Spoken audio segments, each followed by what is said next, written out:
This is Anthony Diaz, one of the leading activists here in Newark.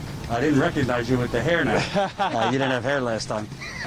So you've been on the forefront with the lead issue, but now you have COVID, kind of on one crisis on top of another. Can you kind of talk about, because we were talking, poverty is extremely high here, gentrification is extremely high here, corruption is rampant here. Yeah. Then you throw in COVID, and we started with the unemployment numbers on paper were good today.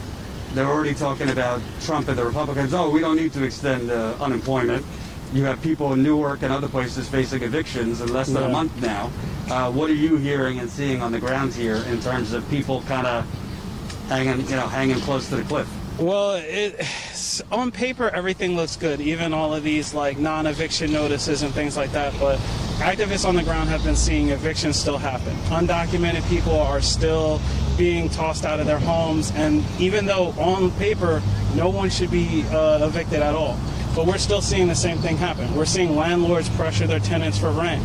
We're seeing that, they're saying, oh, you can use your security deposit, but some people don't want to do that. Some people don't have other places to go. Some people just don't know what their choices are because they're hearing stuff on the news, but in reality, they're seeing such a much different picture. Mm-hmm. So it's unfair, and there's such a disconnection between what's really going on in the streets and what's happening in the state houses or on paper or in law.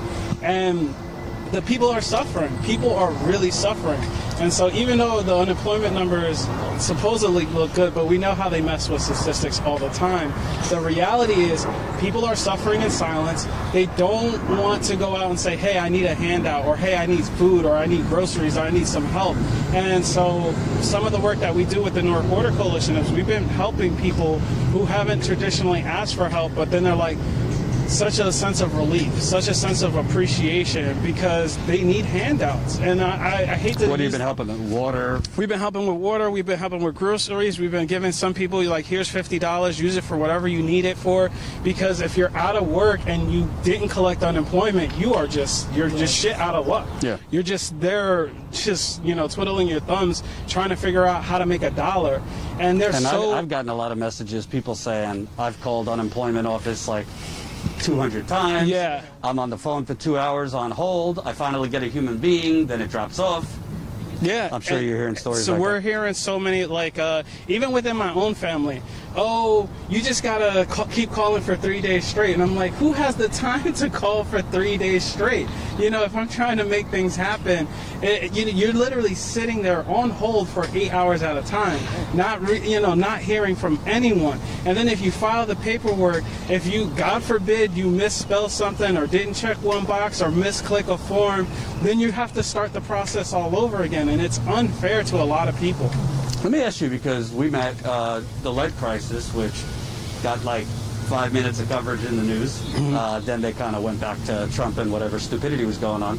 But you've had basically a lead problem here for probably a couple decades. Yeah. But it finally got attention in the last year or two. So it's not like that magically went away. They haven't changed. And they haven't changed like all the pipes here. No, they definitely even when I was here, it was mostly Newark Water Coalition and other groups passing out the water. The city at first was doing water stations and this and that, but I feel like it's kind of trailed off in the news. What's been going on with the lead problem, and has that kind of has the city and the state been doing enough for Newark? With COVID here too, in terms of the lead, the water. So the water crisis is really interesting because the Newark Water Coalition has been pushing the city to do the most, right? So first with the VMA protest, they got the money to replace the lead service lines. We said that's not good enough. We're like, you need to test these homes after you replace the lead service lines because you can still have lead contamination. So literally just last week, they said that they're going to give out testing kits to all the homes that they've already replaced pipes to make sure that they have zero amounts of lead. And actually, it's funny because today, Roz Baraka, the mayor of Newark, had a press conference saying that the lead and the water of Newark is below federal standards. Now, we know that there's no safe level of lead. We know this is progress, but this isn't the goal. This isn't what wins. This isn't going to keep people safe. So because of our work, and because we constantly been yelling, because we constantly been in the streets, because we constantly been doing the work, during COVID, we've done no contact deliveries of water, that the city has no choice but to move. They have no choice but to do the right thing. And thankfully, like, you know, we're going to keep going. We're going to keep still doing this work to keep making sure that at the end of the day, there is zero amounts of lead in the Newark water system. Like, that's the only thing that we care about. That's the only goal that we need to hit. The federal standard is 15 parts per billion.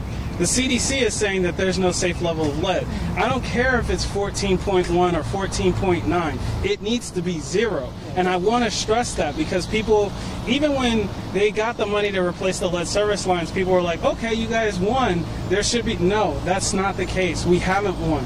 This problem is now going to be with us for generations to come. This health impact is for generations to come. It's not like you just replace the lead service lines and all the health issues of all the children and adults in the city of Newark magically go away. No, we need to put resources and programs in place to make sure that everybody who was impacted on this has a solution or has some kind of remedy. But by the way, also, the kids aren't in school, so they're home all day. Yeah. So people don't have all the money in the world to go be buying bottled water. Exactly. So there's more kids drinking all day the water. So it's a twofold problem, because some of the schools have lead issues in their water fountains, and then you have lead issues at home. So it's not like, okay, you're safe either way just because you're not at the school or you're at home.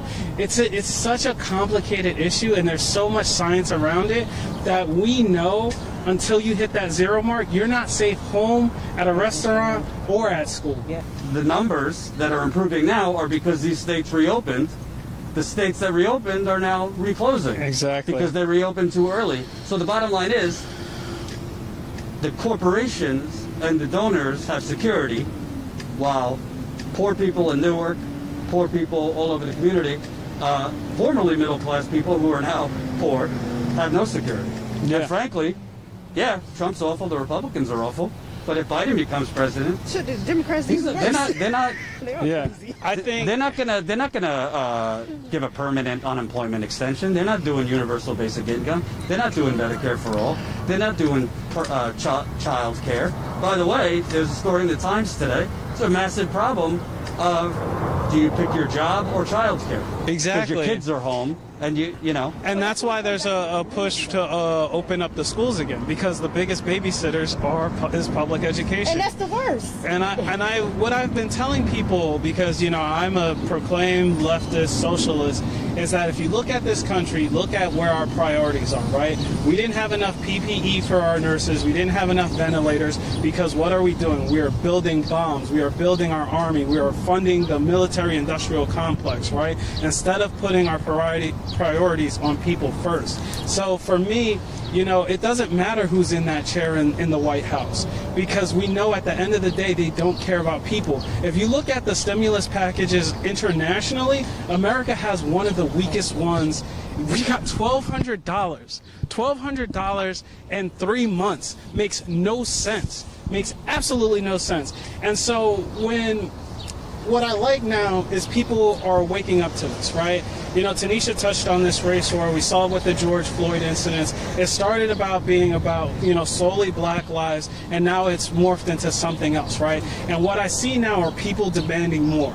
So people think it's not connected, there's no correlation, but when we're talking about defunding the police, there's a direct correlation in the amount we spend on policing in black and brown communities and the lack of social services. In Newark specifically, our police budget, our public safety budget, is $220 million out of a $700 million budget. Doesn't make any sense. Essex County, it's about $152 million out of a $700 million budget. You know how much in Essex County our public assistance grants were? $3 million. $3 million. They spent $14.5 million on a garage for Turtleback Zoo. They spent 5 times as much on a garage than public assistance For what? grants. For what zoo? For Turtleback Zoo. It's an Essex County Zoo. So again, we see So where basically, so white people could go to the zoo. They spent all that. Exactly. And so you see where our priorities are as a country, and this is why, you know, the time is now to demand more. You see all these people out on the street, they're arguing for different rights, for different causes, so we can really put the people in check, or the people or elected officials in check, in a lot of different ways. And I think that's why I'm like so happy to see this uprising or these rebellions happening. You know, we've had a protest every single day since that George Floyd video was posted, right? People are tired of seeing black and brown bodies disenfranchised. They're tired of seeing black and brown bodies on YouTube, on TMZ, sensationalized. But what does that really mean, right? Where do we stop?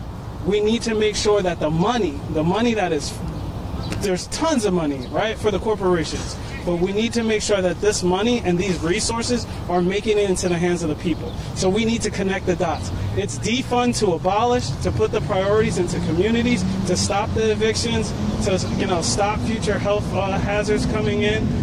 You know, you touched on the air, and I think it's so important because we look at how COVID is disproportionately affecting the black and brown community. I should say, by the way, the unemployment rate total was 11.1%, but for white people it was 10%. For black people it was 15.4%. Exactly, and we know for those statistics, those are only people who are actively searching for work.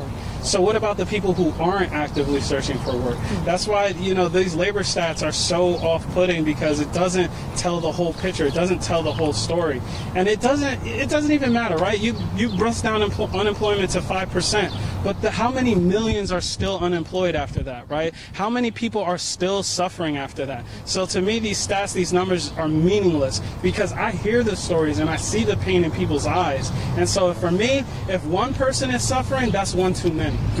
Hope you enjoyed that last video. Hop on over to statuscoup.com, where you can sign up for our email list and become a member for as low as $5 to $10 a month. Membership is how we grow. That's statuscoup.com/join. And remember, join our email list so we can grow the revolution with you.